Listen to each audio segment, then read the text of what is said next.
Today on Stu's cookery class, I'm going to be showing you guys how to make perfect chocolate fondants every time, and it's much easier than you think.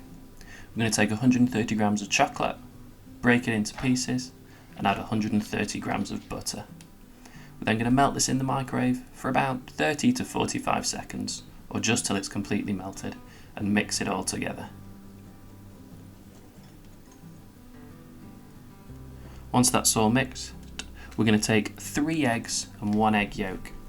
Now I separate my egg just using the shell, but if you find it easier you can pop it on top of your fingers and just let the egg white gently run through.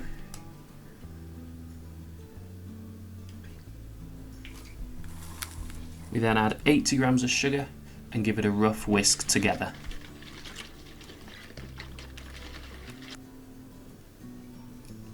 We're then going to mix our two bowls together, making sure we don't lose any of the chocolate mix.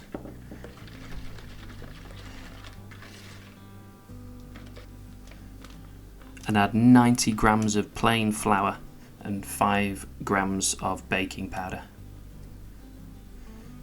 You then want to give it a really thorough mix with the flour and the baking powder to make sure it's all really nicely combined and you've got no lumps of flour.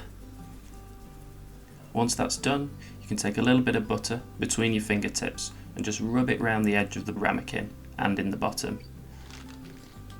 Add a couple of teaspoons of cocoa powder and shake it round. Tip it down onto the edge and turn it and make sure it's completely coated in cocoa powder. This will help the fondant to rise.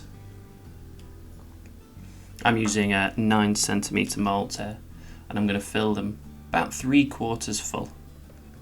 If you do overfill them slightly, it doesn't matter too much, you'll just get a really big rise out.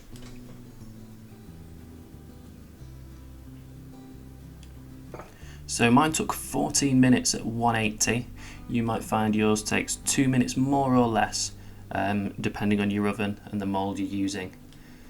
But you can always pop them back in or cook them a little less next time.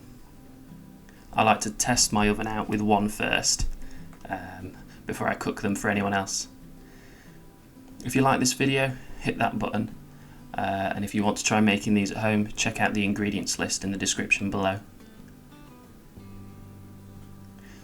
Thanks for watching, and why not check out some of my other content like apple and blackberry strudel or my midweek meals playlist.